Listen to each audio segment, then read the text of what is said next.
Baik, di sini saya akan melanjutkan materi mengenai graf pohon, yaitu materi ketiga, jenis-jenis graf pohon.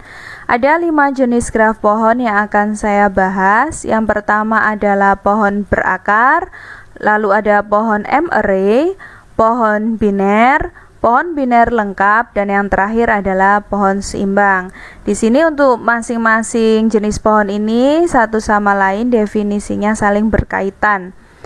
Saya akan mulai dengan pohon berakar. Untuk pohon berakar sendiri sebenarnya saya sudah memberikan contoh pada bagian terminologi. Jadi dalam pembahasan terminologi ini, contoh yang saya berikan ini sebenarnya adalah merupakan graf pohon berakar, seperti itu. Nah, sekarang saya akan lebih detail lagi memberikan definisi apa itu graf pohon berakar, lalu ada istilah root atau akar yang pada video sebelumnya belum saya jelaskan apa definisi dari akar. Untuk graf pohon berakar adalah graf yang berarah atau digraf. Jadi sebenarnya yang saya berikan contoh pada terminologi adalah graf yang berarah. Namun di sini untuk graf pohon berakar, dia graf berarah dan memenuhi 2 syarat. Syarat yang pertama ialah apabila orientasi arah pada sisi-sisi dari graf T itu kita abaikan, seperti pada contoh terminologi pada video yang lalu, hasil graf yang tidak berarahnya itu merupakan sebuah pohon, seperti itu.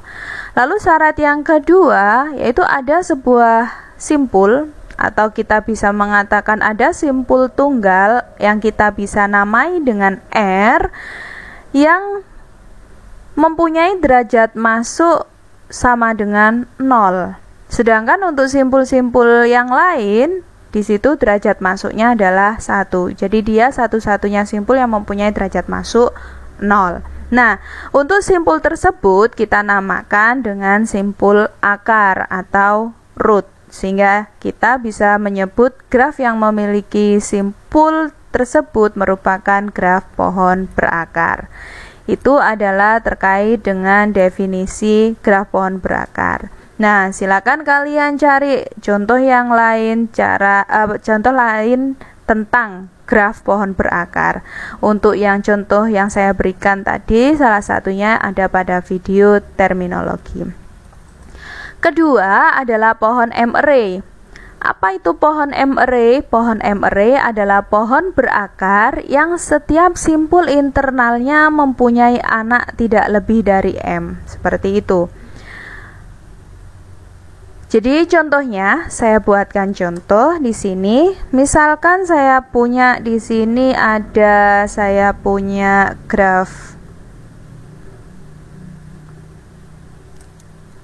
pohon berakar seperti ini.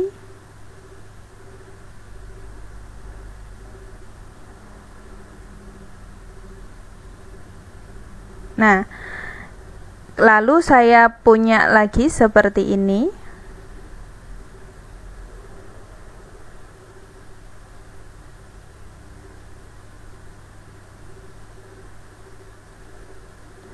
Maka di sini baik ini saya namai T1 dan T2, baik T1 dan T2 ini kalau kita cek untuk setiap simpulnya di sini, untuk simpul internalnya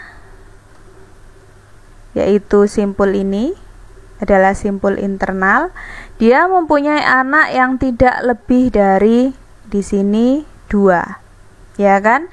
Ini 2, yang ini 1. Maka di sini kita ambil yang maksimal, dia tidak lebih dari 2. Begitu pula untuk T2, simpul internalnya mempunyai anak yang tidak lebih dari 2, sehingga bisa kita sebut baik T1 dan T2 ini merupakan graf pohon 2 array. Lebih lanjut lagi, ada istilah yang namanya full M-array. Apa itu pohon full M-array? Yaitu jika setiap simpul internalnya mempunyai M anak. Jadi semuanya punya yang sama. Kalau yang 2 array saja, ini kita ambil dari yang paling maksimal. Jadi paling maksimal simpul internalnya memiliki 2 anak, sehingga kita ambil 2 array. Tapi kalau di sini graf pohon full, ada kata-kata full 2 array, maka di sini contohnya adalah hanya T2, karena T1 ada yang memiliki anak hanya 1, sedangkan untuk T2 simpul internalnya kedua-duanya memiliki anak 2, seperti itu. Jadi ini kalau ini T1 dan T2, kalau yang full 2 array hanya yang T2 saja. Lalu sebagai latihan bisa kalian coba di rumah gambar graf pohon 3 array. Jadi di situ maksimal setiap simpul internalnya memiliki anak 3. Kemudian yang kedua yaitu gambar graf pohon yang full 3 array. Artinya semua simpul internalnya memiliki anak di sini sama dengan 3. Itu adalah terkait dengan graf M array. Lalu ada istilah pohon biner. Pohon biner itu merupakan pohon 2 array. Artinya apa di sini? Yaitu pohon berakar yang setiap simpul internalnya mempunyai anak yang tidak lebih dari 2. Maka contoh yang saya berikan tadi, ini keduanya merupakan graf biner, graf pohon biner. Kemudian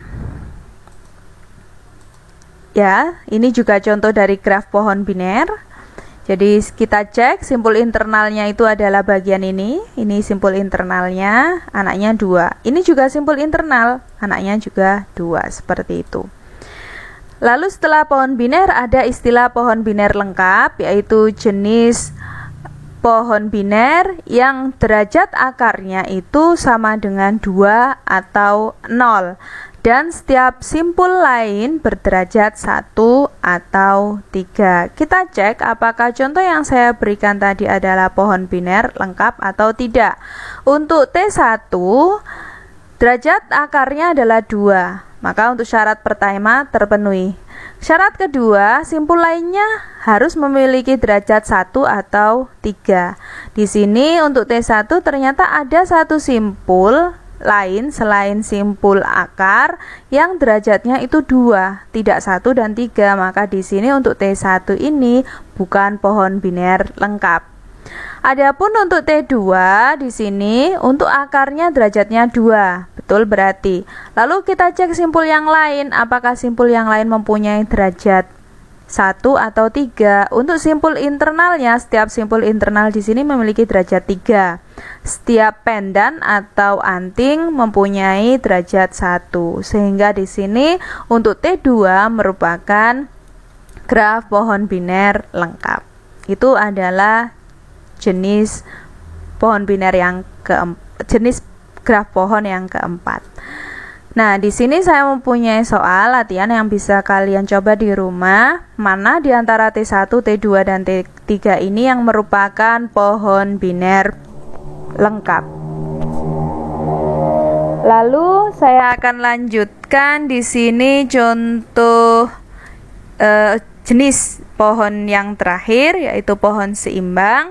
Adalah pohon berakar yang tinggi sub pohon kiri berbeda maksimal 1 dengan tinggi sub pohon kanan. Kalau contoh yang saya berikan di sini, kita tahu ketinggian itu adalah jarak maksimal daun terhadap akar ya. Jadi jarak maksimal di sini untuk T1 ketinggiannya 2, T2 juga ketinggiannya 2. Nah, di sini sub pohon kiri yang mana? Di sini untuk T1 yang sebelah sini. Untuk T2 ini ya, itu sub pohon kanan. Di sini ternyata kedalaman dari masing-masing sub pohon kiri dan sub pohon kanan adalah sama. Maka di sini jelas dia adalah graf pohon seimbang. Begitu pula dengan yang T2, sama. Maka dia adalah graf pohon yang seimbang. Kalau hanya berbeda 1 saja masih tidak apa-apa. Di situ kita sebut sebagai pohon seimbang. Namun apabila sudah lebih dari satu, maka kita tidak bisa mengatakan graf tersebut sebagai pohon seimbang. Bisa dicoba di rumah kira-kira mana di antara T1, T2, dan T3 yang saya berikan di slide ini yang merupakan pohon seimbang dan mana yang bukan. Bisa kita cek dari sub pohon kiri dan sub pohon kanannya, apakah ketinggiannya berbeda hanya satu atau lebih, atau mungkin 0. Kalau 0 masih seimbang, 1 seimbang, tapi kalau sudah lebih dari 1 dia bukan pohon seimbang. Oke, yang terakhir di sini untuk jenis-jenis graf saya memberikan beberapa teorema sebagai pengetahuan. Untuk teorema yang pertama yaitu misalkan T adalah sebuah pohon serta U dan V merupakan dua buah simpul yang berlainan di T. Pasti kita bisa menemukan sebuah lintasan tunggal yang menghubungkan kedua simpul tersebut. Kenapa? Karena kita tahu graf pohon tadi merupakan graf yang terhubung, sehingga pasti ada lintasannya. Lebih lanjut lagi, lintasannya itu pasti hanya tunggal.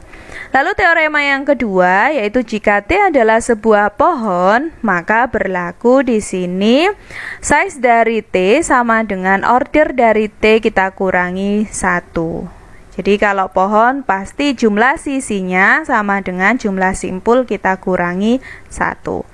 Untuk teorema yang ketiga yaitu untuk setiap pohon T jika order dari T lebih besar sama dengan 2, maka T mempunyai paling sedikit 2 simpul yang berderajat 1 atau pendan vertis. Jadi kalau lebih besar sama dengan 2 jumlah simpulnya, maka paling sedikit 2 simpul memiliki derajat 1, seperti itu. Jadi contohnya misalkan saja saya punya hanya 2 ya, maka di situ dia terhubung pasti seperti ini. Nah, dan masing-masing memiliki derajat 1 seperti itu.